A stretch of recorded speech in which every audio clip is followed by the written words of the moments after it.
You just tuned in to Up for Discussion.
Hey. Welcome, everybody, to our podcast tonight. You'll notice right away that Wes and Lathan are not with us tonight. They both had things going on and couldn't be here. So Leroy and myself are going to take care of it. We've got a real good podcast tonight we've all been looking forward to for a while. It's been kind of hard to put together everybody's schedules to make it happen, but we've got Grant and Lisa with Lip Curl Premium Scents with us tonight, and we're going to go over a whole bunch of stuff about what they do and what it's going to do to help you this deer season, as we're getting a whole lot closer to it now. Grant and Lisa, thank you for being here tonight. So you guys are doing this this Lip Curl Premium Scents. Couple of things.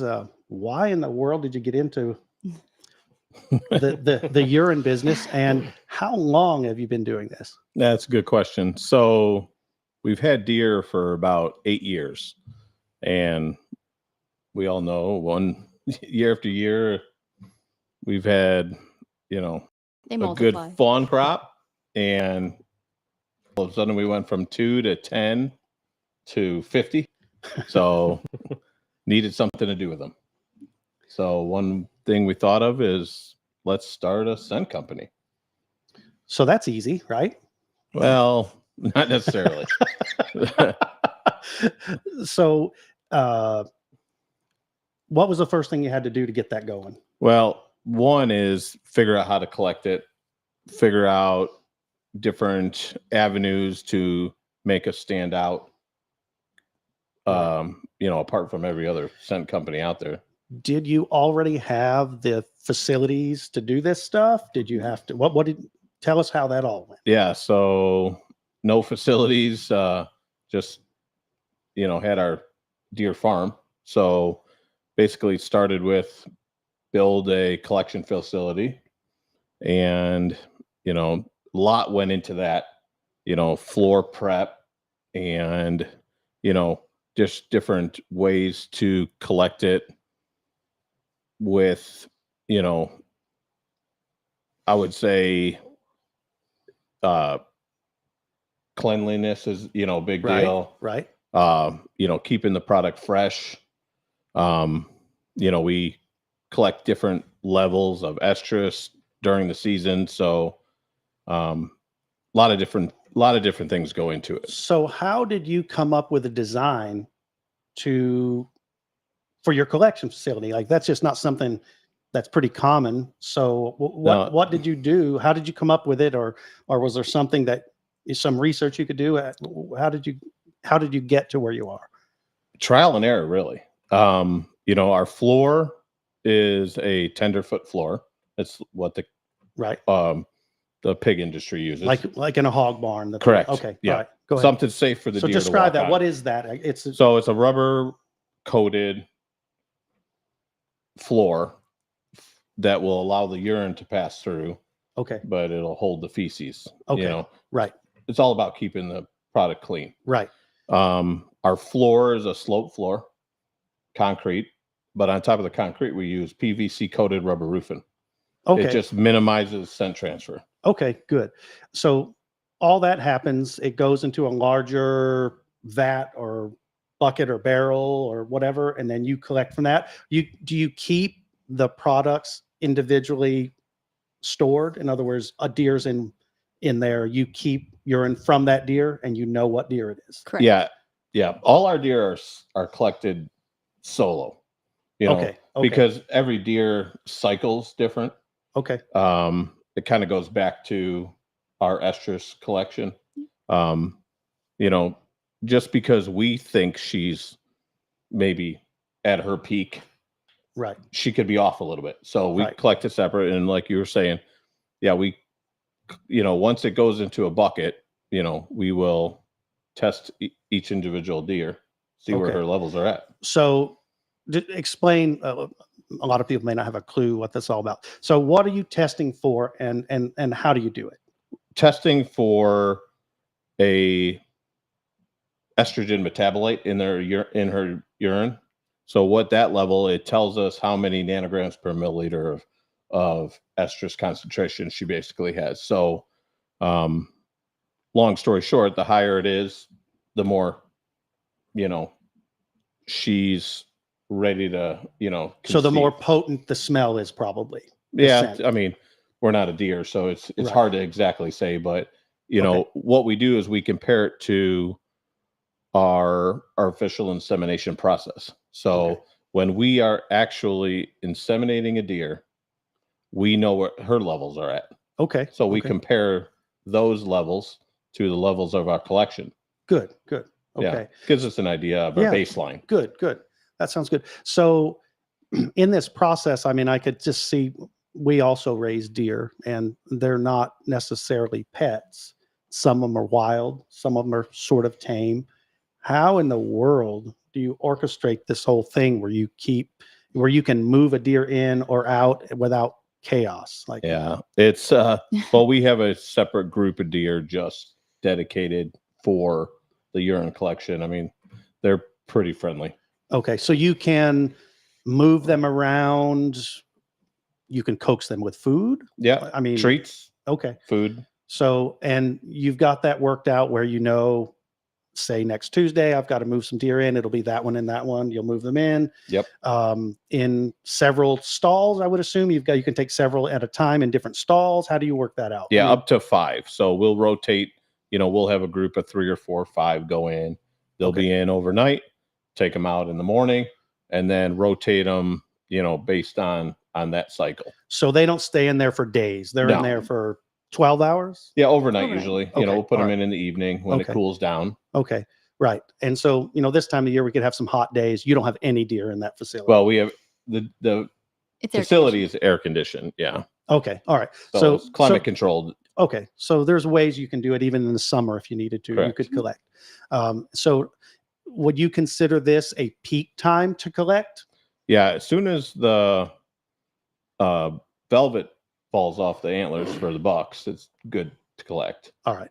And then that's a whole different scenario. Now, the bucks being a little bit more aggressive by nature, you don't have any trouble getting them moved in? And no, have the same way. Have them come down good. Have them coaxed down treats. Good. Boy, they're suckers for food, huh? Yes, they are. It's a good thing.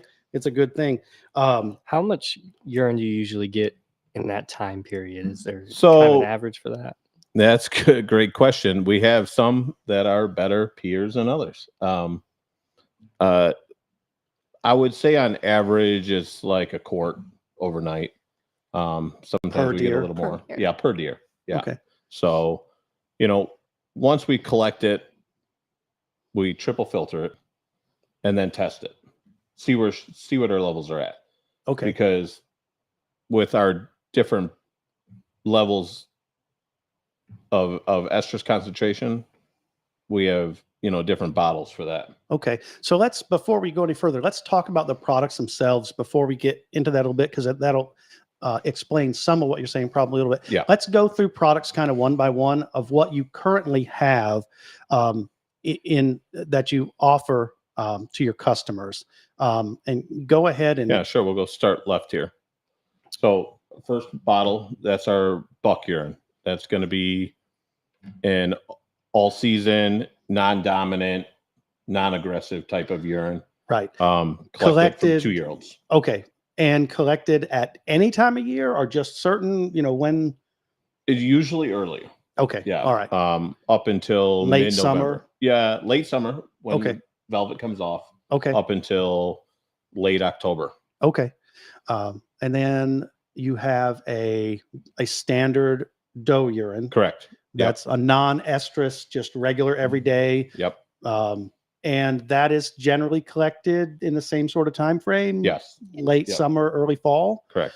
So now you have 2 liquid estrus products. Correct. A premium, and your choice. What determines what goes into those bottles? So it's all about estrus concentration. So I go back to what we were talking about during our artificial insemination procedure. Yep. So once we give them their shot, they get a shot of PMSG, which is pregnant mare serum. Okay. All right. Okay. So that stimulates them to ovulate. Okay. All right. So as their estrus levels rise, we collect and then test. Okay. So basically 30 to 60 nanograms is going to be your choice. And Okay. anything higher than that will go into the premium. Okay.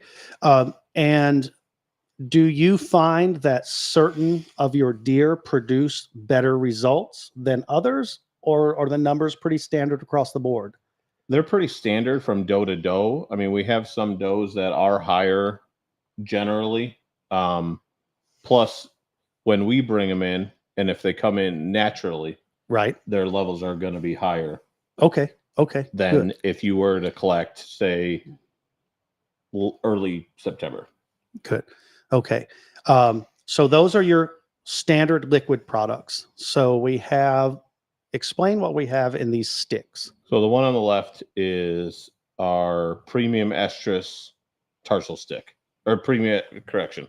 Yeah, so our premium estrus stick. All right, that's going to be made with our premium estrus.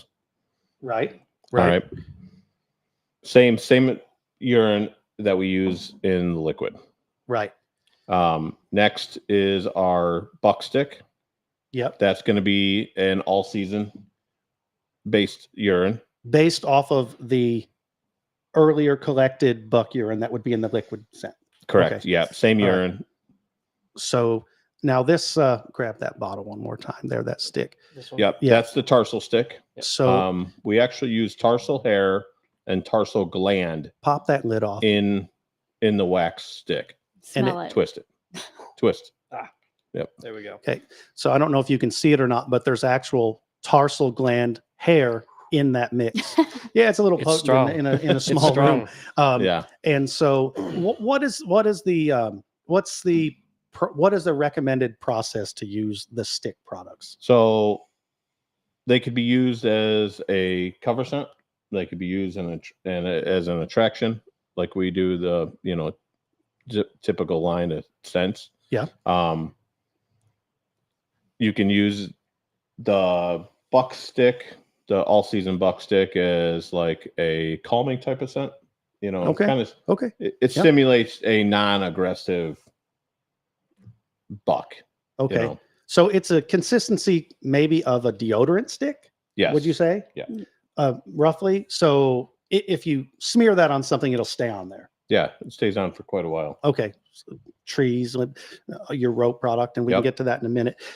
In addition to this stuff, and we don't have one out here, I don't think, your bead products. Yeah. Explain what those are. So they're a water bead that we soak in our choice estrus urine Mhm. and our all season buck urine, Yep. and great for under the ropes.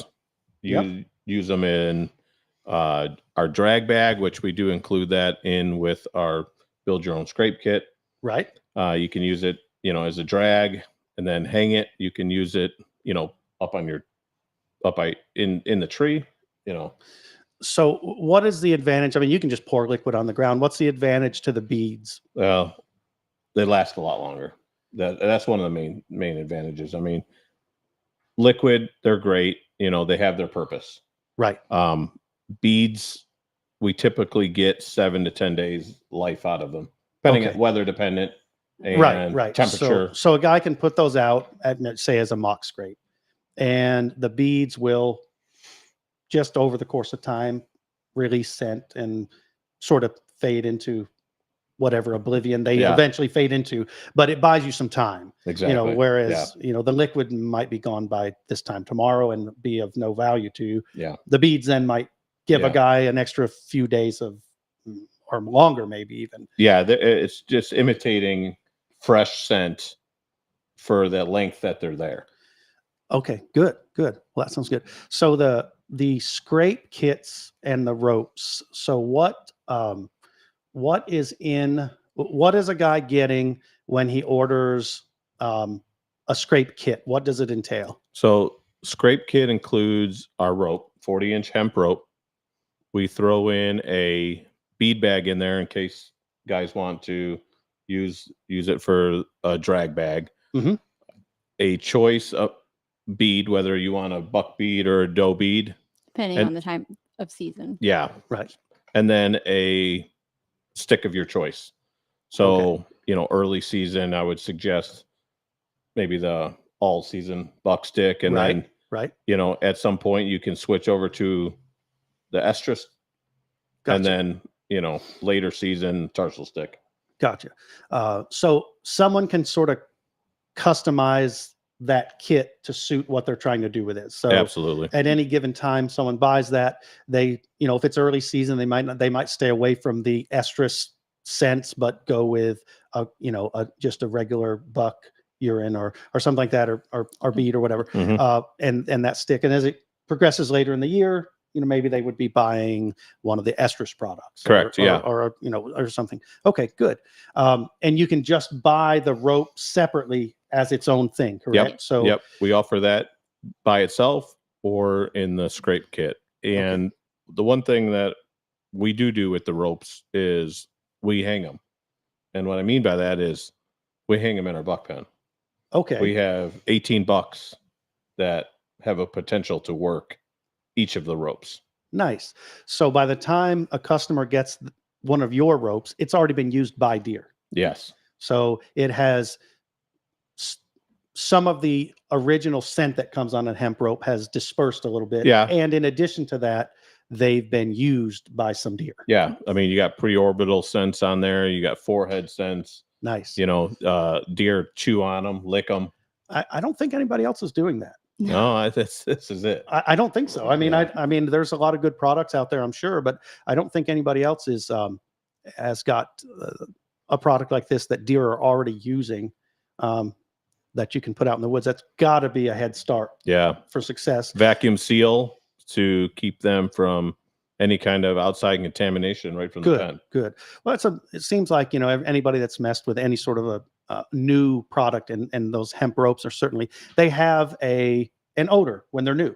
It is. And so yours has the opportunity. You're not just getting some stinky new rope. Yeah. It's had some time to air out and get used by the deer.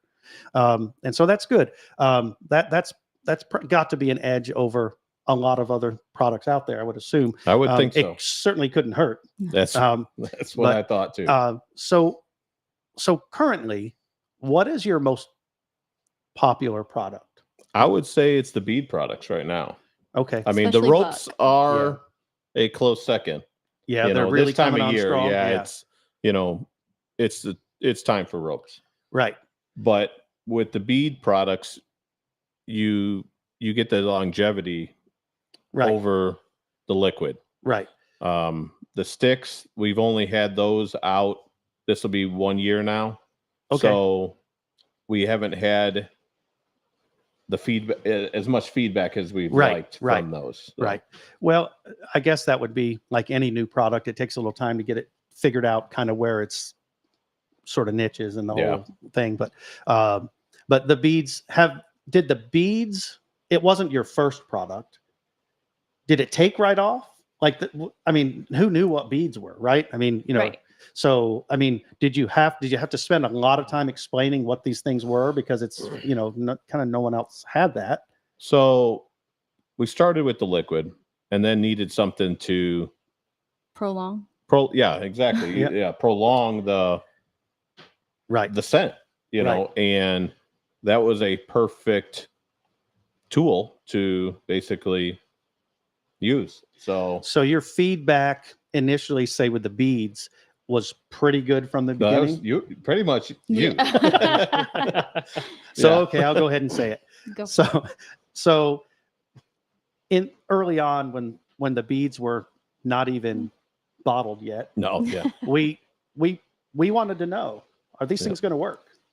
And so what we did was Grant and Lisa made a whole bunch, and not in pretty little bottles like this. We No. took them out in They're in Ziploc bags. yeah, so- whatever way we could get them to the Yeah. woods. Yep. And so what we did, and it was pretty impressive. It was pretty amazing. So we put cameras on everything these days. So what we do, kind of as our experiment is we would find scrapes or make scrapes and put the beads in, put a cellular camera over that, watch what happened. I was most concerned with how the deer first approached the product. Did they come in hesitant or scared, or did they approach it? How do the does do it? Because you can fool a buck with scent when he's really wanting to find a doe, but a doe doesn't care a bit about that whole thing. If she comes in and she's okay, it's okay. Yeah. And so we started putting stuff out, and it was amazing.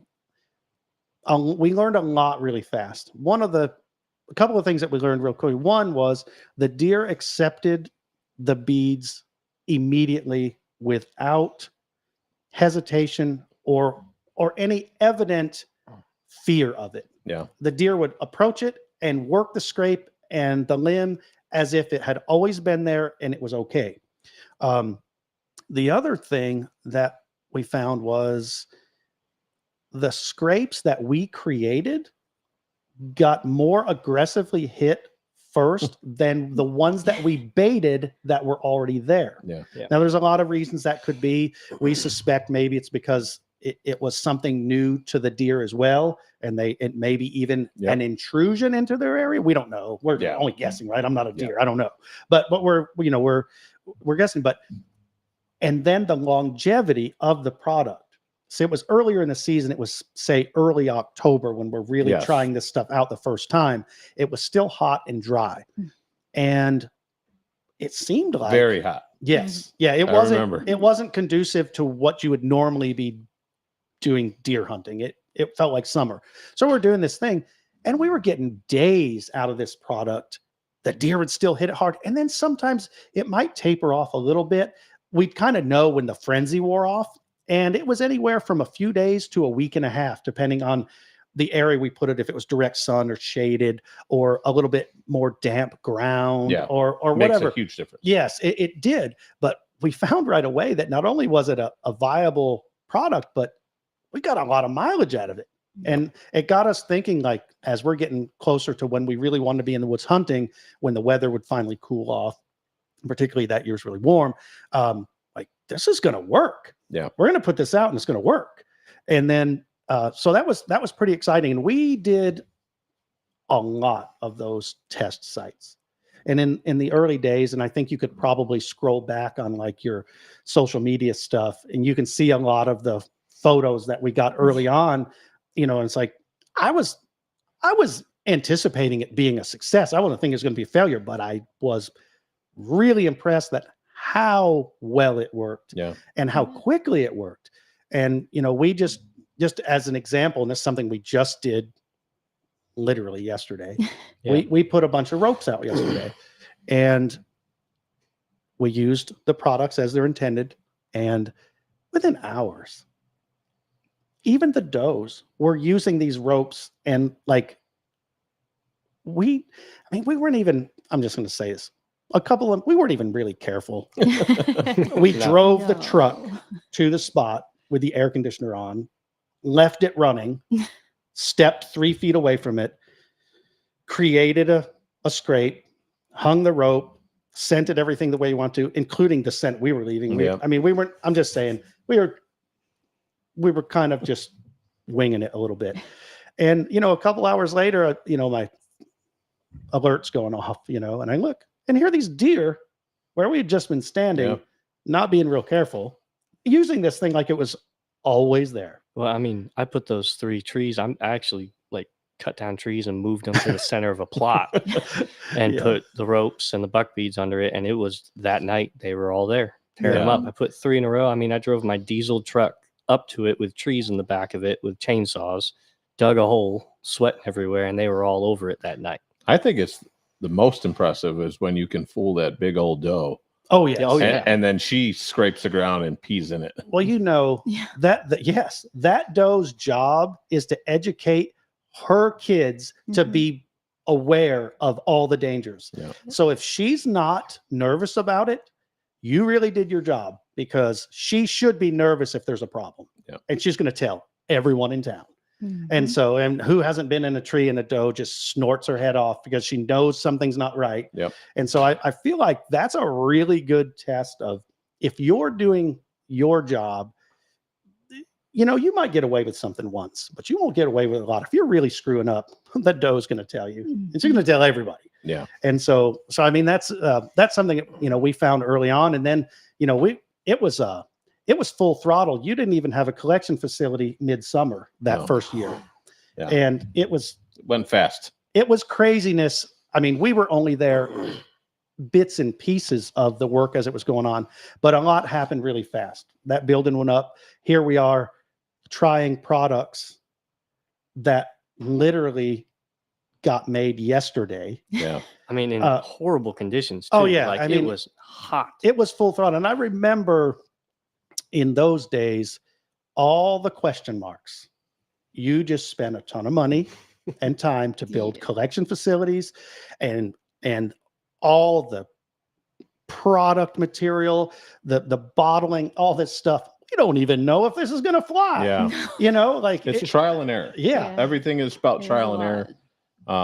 We'll give you a story about the sticks. So making those, we decided, like because mixing pea and wax isn't easy. Yeah. They don't want to mix. They don't want to mix. So getting that figured out was the first hurdle. Right. Then I was like, well, how much pea could we put in these things to make? I mean, let's make them as strong as possible. How much is enough? Yeah. Right. What's enough? Yeah. So it's just enough when I say that, because any more and they don't solidify. Oh, right. So you got to figure this out. Yeah. There was no information on the internet about how to mix pea with wax, right? No. You couldn't find any. We put in the most possible urine into those sticks that you possibly could. How many failures did it take? I have lots and lots and lots. But over the course of time, now these look terrific. You pop these open, they look awesome. Yeah, it's all. I mean, so in the beginning, whole product came with by air, right? Right. So but you've got it perfected pretty much. Pretty close. So the way it is now, the stick products, you're confident that you've got that system. This is how they're going to be. Yeah, it's just a matter of the consistency is like we talked earlier about. A deodorant type of consistency, right? Not too hard, but you don't want it like peanut butter, right? It is a wax product, so I mean, if they get hot, they will melt. Okay, so don't leave it on your dashboard. Don't leave it on your dash. Yeah, so bad idea. But in terms of spoilage, because it's locked in wax, the shelf life has got to be pretty long, wouldn't you assume? We've only had them for a year now. Theoretically, it's the assumption anyway. Yeah, right. Theoretically, they should last years. Do you recommend refrigeration? Yeah. See, urine is all about breaking down to that's what destroys it. Right. Oxygen, right? Temperature, sunlight, right? There's a ton of different things that break down urine. Right. So if you could slow those processes down, so it's a race against time, sort of. That's it. Okay, cool, good. I think with the tarsal stick, I think it was in the beginning when you were first making the tarsal stick, Nate got his first buck over buck beads, and we gave you guys the tarsal glands, and then he ended up in lip curl products. Yeah. So that deer was very familiar with you guys. So I want to kind of hit on a couple of things. Having some inside information, I'm going to ask this kind of a sort of a baited question a little bit. What makes your lip curl better than there's urine-based products everywhere? Yeah. What makes yours better that a customer knows that when they buy yours, they're getting something they're not going to get somewhere else? I would say a few different things. The way we collect it, and their estrus concentration. Okay. Not all of it has estrus, high, our buck urine. That doesn't have high estrus, but it's our collection techniques. Even the bucks are collected solo. So it goes back to when we make our buck beads. All the bucks are collected separately. All the buck beads are made separately and then jarred. So when you're making your mock scrape with those buck beads, it's like imitating 3 or 4 or 5 bucks already been there using that scrape. Right. So And we actually own deer. That's Right. something we ran into with a lot of other companies. Right. Some of them don't actually own deer. So you have complete control of the entire process. that's everything. Knowing what you're buying, knowing how it's collected. I mean, I've collected some that, you know, it had too much feces in it. I'll be Right. honest. It Right. just had to get tossed out, Right. you know. I've seen, I'm just going to tell a little story. So just adding to the quality control. So, you know, urine smells, right? So there's deer urine. It all smells. It all has a look when it's in a glass bottle. So, and it's also very valuable because they only make so much of it. Yeah. And there's a big demand. So we're standing there and Grant looks at this decent amount of urine in this container, a bulk container still just collected. And he says, I don't like the looks of that. That's darker than it should be. And it got poured out on the ground. Mm-hmm. Now, there was probably nothing wrong with it. It just collected. He's like, no, I don't like the look of that. I don't think that's what I want in those bottles. Out on the ground. Yeah. And, And you don't see it, but no, but I know it's there. which brings me back to quality control. You're being very careful that your customers are getting something of the highest quality. So here's something, and you can get into this as much or as little as you want to. So I know that your estrogen levels, like in your premium products, they're really high. Yeah. So we'll go back to that. We've tested other companies. Gotcha. I won't name them, Right. but maybe 50. Yep. So how we test it is we put it's like looks like a pregnancy test actually. Okay. Put okay. it in the urine. We take it out. It goes into a computer, and 16 minutes later, Okay. it tells us how many nanograms per milliliter. Okay. So I decided, well, I know what mine is. Right. Well, what is everybody else's? Right. So I bought about 50 other companies, Right. best stuff, Right. and tested them all. So on the average, where did they land? So our lowest has been 11 and 12, and they're pretty popular products. Yep, that's okay. We Pretty don't popular need to companies. mention them, but I'm Yeah. just trying to get 11 and 12 nanograms per milliliter, and our sold highest as a rut estrus Oh. product. yes. sold as their very best. Okay. Go on then. Yeah. Okay. Yep. And our highest we've tested has been 47. Okay. So a big range, but Right. our highest that we've ever got has been 270. I honestly thought that I had misused and broke the machine. Yeah. I told him, I was like, I don't think I did this right. It was like, would you test it for me, please? And he did, and it came up the same thing. And I was like, oh, Yeah. So wow. the highest levels that you found in a competitive product were where your choice product would be, which is your lower level. Correct. Yeah. And again, I guess I'm going to ask, why is that? Well, it's one, we actually put them through the correct process Okay. to collect them when they would have their highest estrus, their peak stuff. So basically, we'd either be inseminating them if we were breeding them, Right. which we do, Right. or collect them. Okay. So So that is a limiting factor because there's just only so much within that time frame available. yeah, so it Right. takes 2 weeks and 60 hours after we start that process to collect to Okay. get the peak stuff. Right.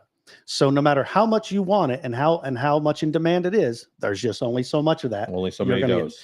So when your premium estrus product is out, there is sometimes unlimited availability. Yeah. Yes. Now we do make it earlier than the Right. So you have, again, you don't have to get into more of this than if these are things that you don't really want to get into, but you have the process where you can collect estrus urine off season. So, Yeah. So Yes. we have our first batch of premium comes last week of August. Okay. Some people say it's impossible, but we control it. Okay. I mean, And again, you don't have to get into the process. That's not really it. This is a safe for the animals. This isn't there's nothing weird going on. It's something that you can repeat, and Oh, it yeah. doesn't create any hazard. Yeah, we or can actually breed them then. I mean, we don't Okay. because then it's going to off cause season, right? Yeah, it would cause fawns to be born Right, at in, the like, wrong time. yeah, Yes. February, Gotcha. you know. Gotcha. Okay. Now there is a second way we do it. It's Yeah. been basically when I started, I worked with 2 veterinarians Okay. and asked them like, what can I do to Right. get my levels up? Well, they told me, collect when they should be breeding. That was number one. Right. Right. And we worked with them to give me other ways. Right. All animal safe, but it's kind of more like a Yes. So that's okay. So proprietary process. So that's fine. That's good. But I guess the problem would be if you were to do it any other way, you wouldn't even be able to collect your premium product until it was meant to be used by hunters in the woods already. So you would miss your window. Yeah, it would have to be mid-November, early November when they And would getting it to your customers naturally be breeding. Yeah, you'd be late. You'd be late to the party. Yeah. Okay. So this way you can legitimately collect quality estrus scents early enough in the year to get fresh products to your customers that season. Yeah. So currently right now, you have this year's freshly collected premium estrus products available. These aren't things from last year. No. So you didn't buy them from another farm that last year, supposedly during the November, maybe give or take a month, got collected. This is all stuff you controlled, you did, and it's good for this year. Yeah, collected this morning. All right. A lot of it. That was running around in that deer yesterday. Yes. Yeah. All right. Well, that's good. Well, I mean, these there's so many products out there. And as a hunter, you fall for everything. Like, oh, this came out. Oh, we should try that. Oh, look at this. Try that. And, a lot of them, they're not that great. I'm not just talking about scent. I'm talking about products in general. So we're suckers for every new product. So we, a new bow comes out, a new gadget. Oh yeah, we got to get that. That's going to be great. That's a game changer. Well, most of them aren't. Some of them are, but most of them aren't game changers. That's a game changer. Well, we wanted to make a tool that hunters use. The same thing like you were talking about, to give them the, a little more edge against, not using a scent. Right. So I'm going to get into something. We don't need necessarily a family feud, but I know how this goes. So right now, from here, this is where Lisa's going to come in. So from here through December, things get pretty crazy. Yeah. Orders come in and they've got to be fulfilled by tomorrow at this time, more or less. So that's what you're trying to go for, right? Yeah. So this isn't a quick process. So you get a big order. What do you guys do? Are you up all night? What do you do? Sometimes. Yeah. Yeah. So Up all There's been lots of late nights. Early mornings. So you're gonna say it's mid-October, a bunch of orders come in, and you need a gallon more of something than you have right now. So you've got to collect that day and that night. Yep. You've got to get it bottled and shipped out the next day. Yeah. So you might be up all night. Yeah. And if we don't have it, we just don't have it. Right. Right. That's not what everybody wants to hear, though. No. So you do your best. So You do your best. you do. So We haven't had that yet, but yes. But I mean, I know a lot of times. So someone calls or stops by. A lot of times it's Lisa that is there. Times and getting the job done. When the orders come in, somebody's got to do it. Yeah. Lisa's our day-to-day, deer manager, Right. bottler, Yep. packager. Yep. Taking care of fawns. all of it. Bottle feed fawns. Yeah. So a lot of these deer, say you're using for your collection, they're fawns that were born on your farm, Mhm. Yep. bottle fed, probably by Yes. Lisa. Yes. So that's a big job. We've Yeah. done it before, so I know what that means. So how many fawns, say, would you bottle feed, say, this past season? Anywhere from 15, and I've actually done 30 at one time in the Okay. past. That's a huge job. Yeah. The from start to finish, that process is what, a 2-month process? Usually 3. Sometimes I extend it because I'm a little addicted to it, But it doesn't all start the same day. There's no like No. start gun. So like you'll start early fawns show up. Oops. So we got to start. We thought we were going to start next month and we got to start. So those get started. And then the late ones, they don't trail off until like now. Right. yeah. So One of our girls actually was born April 30th, which was a lot earlier than we ever expected. right. Yeah, May, June would be Mhm. more common, correct? Yeah, middle of May. Right.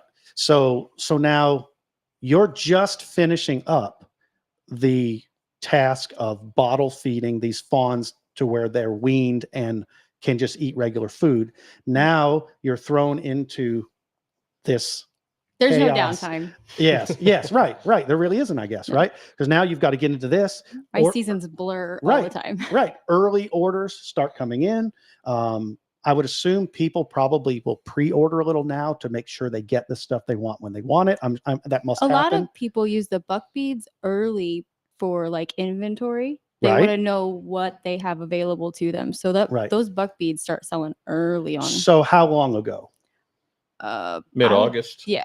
Oh, really? Yeah. So Mid-August, people are you putting were out beads. Midsummer. Yeah. You were already getting orders for buck beads. Yeah. But not so much the standard liquids and the other products. Not mostly as buck much. beads. No. Buck beads usually started off, and our first bucks shed their velvet mid-August, early August, and then those are our first collection. So from start to finish, like the bead product, there's a lot of steps there. It's not just collecting urine and putting in a bottle. So there's start to finish time-wise. You don't have to necessarily get into the process, but an order comes in for beads. You don't have them yet. No. Start to finish, when you put that deer in that collection facility, to those bottles are packaged and in the mail, how long does that take? Well, if we're talking the liquid, we can have them in the mail usually within 2 days. Okay. Now the beads slow that process down a little. beads slow the process because they take By a how day to much? do by themselves. By themselves. Yep. So the whole collection process is the same, but the extra step of the beads adds a day to the process. Yeah. About. Okay. So if you have none, you get an order today, 3 days from now that it might go out. Yes. Yep. Okay. All right. So having some inventory is really good. Very good. So when the orders come in, they can just get shipped out instead of having to create them. So through this all, what's been the biggest hurdle? I would say getting our name out there, marketing. Yeah. I'm not really a marketing guy. So, we've had a lot of, people come purchase off from the house, and then it's word of mouth, and it's really been helping. What growth have you seen? So no one knows that first year. It's just all guesswork. We hope to do this, but we have no idea. So your first year, your second year, this is now, correct me if I'm wrong, going into the third year. Yeah. Third full year. Third full year. So what kind of growth are you seeing, and projecting that just a little bit? What do you anticipate? Like going into it not knowing. Like, are you happy with where you are, and kind of how has that had to build? It seems like every year we've doubled from the previous year. Right. So it's been pretty successful so far. Right. And Good. it's, hunters coming back for more. Right. Right. It's success. The hunter success is what's. Do you find that you get a lot of feedback from your purchasers? Yeah. When after the first time they come back, they show us what, like you were talking about, within a day or hours, right? They've had deer come to their mock scrape, and we've got a lot of guys and females that come. I mean, they're 3 for 3 years, so they've stuck with us and trusted us, and we just keep going forward. So you're seeing that some of these products have been game changers for a lot of people. Yeah, absolutely.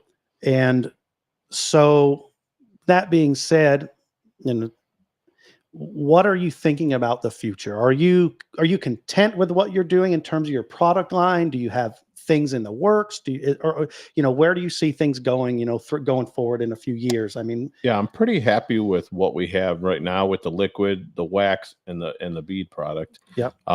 One product I'm in the midst of making is a licking branch type of product. Yeah.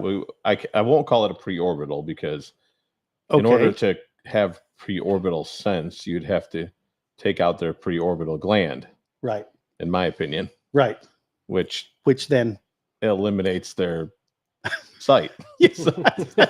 Yeah, we don't want blind deer. No. Yeah. That's kind of a one-shot deal, huh? Yeah. So no, I guess it wouldn't be good. So we're gonna have it, but it will be a similar type of product. Okay. All right. Good. And that would be maybe one of the stick products? No, I think it'll be a liquid. Okay. Like right. Yeah, something still in the works, but that's one of the next things we're working on. You're thinking maybe that might be something for this upcoming year? I doubt it. Okay. No, there's so many different steps to each one of these products being where you see them now. Right. So you basically have a whole year of trial, with, like you said, you've tried out the beads to start with. Right. And said, wow, they work. Let's, try something else. Yeah. So it's a little bit overwhelming too. I noticed, we stopped by the farm and there's 600-foot rolls of rope. Yeah. In all different stages of completion and the general chaos that goes into trying to get all that stuff done. Yeah. The ropes are labor intensive because you got to build it all, put the hooks on, get everything ready. And, that's at times looks like to me is pretty overwhelming. It's a lot. Yeah. I mean, it's not just cut the rope, stick it in a bag. Right. It's cut the rope, make all the pieces to it. Right. Which you make all that stuff. Okay. Gotcha. Like the top hook. Right. We make that. Right. And then we soak them to help eliminate some of the scent off of the rope. From the factory. Okay, good. Yeah. All right. And then, before we hang it. So, right. And then the process of them being hung. It seems like one of the things, this rope thing isn't necessarily new, but it's really building like in popular guys. Everybody's like putting rope scrapes out now. Yeah. But it's not necessarily brand new. Guys have been doing it for some years. But always the biggest thing, most people, is they buy a piece of hemp rope and it stinks. Yeah. And you get it and it smells that chemically nasty smell because they're treated. Trying to get it. Yeah, I'd love to get it without that completely. Right. But I can't.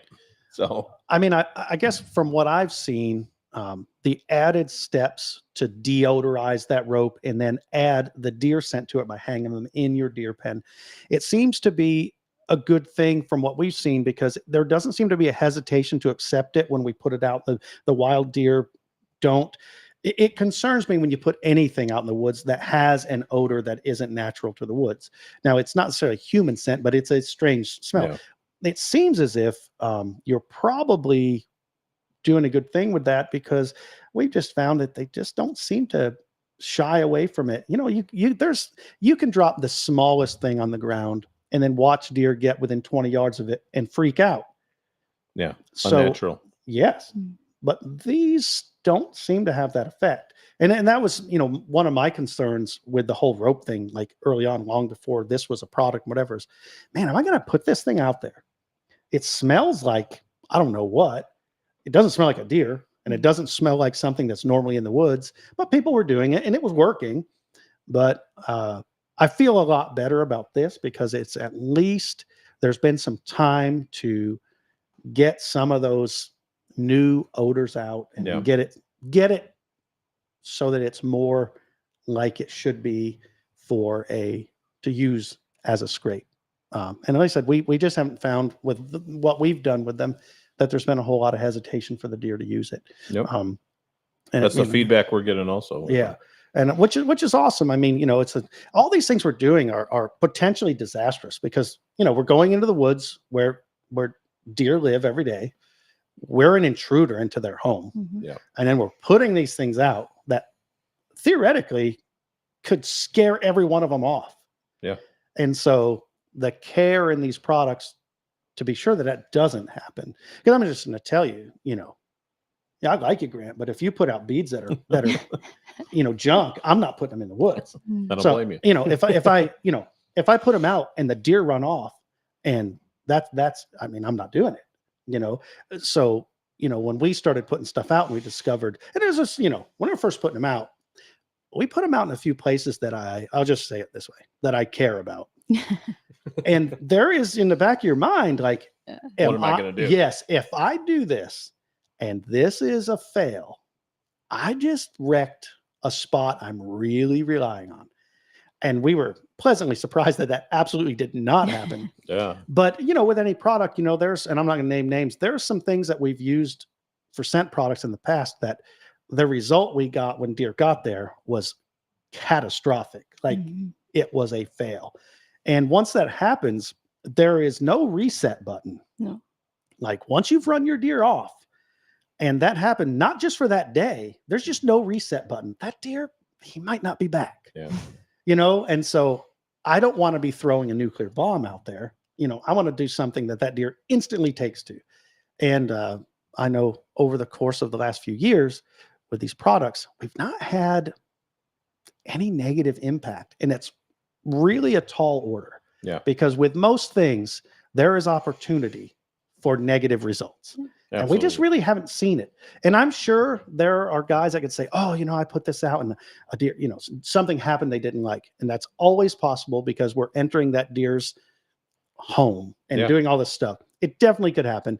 And, my thing is, when I'm standing there in my human smelling clothes, touching things with my hands, putting this stuff out, it might not even be the product that went wrong. It might be me. Yeah. It might be that I just was careless and, whatever. But just the same, we're running that risk all the time. Yeah. Mhm. And so it pays to take good care and make good stuff. And so that at least if someone is doing their part, they can rely on the products. Yeah. I mean, and that's the thing. When we make them, we invite people to come out to the farm, see the deer that we're collecting from, Right. pet them, right. feed them, Feed them some cookies. Yeah. Mhm. Yeah. Yeah. So Yeah. Good. there's not a secret. Right. I mean, it's the So- real deal Yeah. Which is great. How often do you have people that want to see the deer? Is it? every day. Oh yeah. Yeah. So Okay. that kind of gets in the way of progress some days, doesn't it? Some days, but customers come first. And Yeah. Well, you that's know, good. They Yeah. really, we kids love seeing. Oh yeah. You Yeah. know, I being mean, able to pet 'em. we certainly don't have the numbers of deer that you guys have, but we take it for granted. We feed them every day. We do all the stuff. We do all the work. And when I look out there, I don't look at my deer and say, "Oh man, this is great," Yeah. because It's But work. when people show up, Yeah. they're like, "Oh man, look at that! You can, oh wow," and they're excited. Yeah. My excitement wore off 10 years ago. You know what I mean? But it is kind of neat when people show up because the way you're set up, and I've been to your place and seen the facilities and all that, and it's pretty impressive. And considering not that many years ago, that was an open field behind your house that was void of any yeah. any farm animals. That's for sure. And Anything. so now you've got roughly how many deer do you have at the moment? About 70 right now. 70. Yeah. That number's down a little, correct? Yeah. I mean, there was a time you had well over 100, I would say, Yeah. right? Yeah. EHD got us. Yeah. That last year you had a Yeah. rough time. How have you curbed that some this So year? we put a misting system in, which allows us to regulate, the insect population basically. Okay, good. So while we're kind of on that subject, so there's a lot of concerns these days, and even a lot of misinformation about chronic wasting disease. Yeah. So so we're bottling up all this stuff from these deer. Yep. So how do we know that what you're putting out there isn't creating a situation where we're using this as a Yeah. delivery system for chronic wasting And that's an disease? important topic too. I mean, we are a certified farm, Okay. through the USDA. Yeah. So any deer that die, they're tested, Right. make sure they're CWD negative. And to me, that's, an important step, Gotcha. So that is something that, as a deer farmer, in order to stay in business, you've got to keep tabs on that. You've got to. There's an inspection annually. Yep. Okay. We have our vet out and it signs off on the All right. animals that we have. And then any fatalities with the deer, they have Yep. to be sent off and tested. Yep. So then that keeps your status as clear from any chronic wasting disease. Yep. Correct. So you can be confident that the products you're putting out are clean and free of any risk that people could be buying something that. Yeah. And that's pretty important to buy from, whether it's me or another company, is have a CWD free collection facility. Gotcha. So if you weren't in control of this whole process from start to finish and you were buying urine from somewhere else, you'd have no idea. Yeah, that goes back to that topic right there. Okay. Is knowing where your stuff and knowing what you're buying. Gotcha. Good. All right. We can wind this up pretty soon. Is there anything else you want to touch on this whole thing before we wrap it up? I covered most of the topics I wanted to talk about. You got anything? I'm good. So here at the archery shop, we sell your line of products, and girls can come in and get the stuff here. But if they're from outside the area, how do they get a hold of you? LipCurlSense.com is our website. Okay. Or they can call us 833-LipCurl. Okay. And they can just order online if they want. Yeah. And they don't even have to talk to you. They can do it order online and ship it out next day. All right. So for the most part. Yeah, gotcha. And then through the peak of the season, like there's always off seasons and different things. So say it's November 5th. Are you still saying that the next day that'll ship out? We try to do what we can. Okay. So as a rule, any delay, we would let the customer know. So if someone placed an order, you could let them know that you're 3 days out or 4 days I mean, if somebody wanted 50 premium bottles today, we don't have it. Right. Gotcha. It's just the way it is. Yeah. Right. But yeah, we try to keep some in stock for all needs. Good. All right. Well, good. We really appreciate having you guys out here. I know this is your busy time of year, and we struggled to get a time when you guys could be here and we could be here and all that stuff. I'm really, really glad you guys came out. It was very informative. We're glad to have you here at the store. And, we get a lot of good feedback from your products.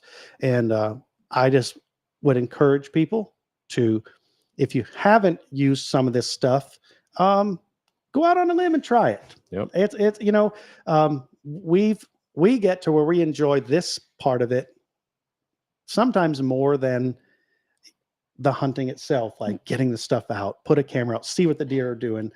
There's something that's kind of fun. It adds a degree of fun. Yeah, I love hearing the feedback from guys, even though, even the ones that are like, I've had 50 does visit this mock scrape. Right.